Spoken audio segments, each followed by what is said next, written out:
Friends, ரொம்ப டேஸ்டியான சிறுகீரை கூட்டு எப்படி செய்கிறதுன்னு பார்க்கலாம். குக்கரில் 1/4 கப் பாசிப்பருப்பு, அதே அளவுக்கு பாதி அளவு துவரம்பருப்பு சேர்த்துக்கலாம். 1 டேபிள் ஸ்பூன் கடலைப்பருப்பு சேர்த்துட்டு நல்லா சுத்தம் பண்ண பிறகு பருப்பு முழுகிற அளவு தண்ணி சேர்த்து 5 விசில் வச்சு வேக வச்சுக்கோங்க. கீரையை நல்லா இலையை மட்டும் கிள்ளி எடுத்துகிட்டு தண்ணியில் சுத்தம் பண்ண பிறகு பொடியாக நறுக்கி எடுத்துக்கோங்க. கடாயில் 1 டேபிள் ஸ்பூன் எண்ணெய், 1/2 டீஸ்பூன் கடுகு உளுத்தம்பருப்பு, 1/2 டீஸ்பூன் சீரகம் சேர்த்துக்கோங்க.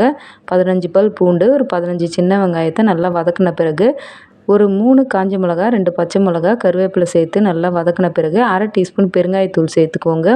இதோட 1/2 டீஸ்பூன் மஞ்சள் தூள் சேர்த்துக்கோங்க. தேவையான அளவு உப்பு சேர்த்துட்டு நல்லா வதக்கின பிறகு கட் பண்ணி வச்சுருக்க கீரையை சேர்த்துட்டு 5 நிமிஷம் நல்லா வதக்கிக்கோங்க. வதங்கின பிறகு நல்லா சுருங்கி வந்த பிறகு வேக வச்சுருக்க பருப்பை சேர்த்துட்டு 5 நிமிஷத்துக்கு மூடி போட்டு நல்லா வேக வச்சுக்கோங்க.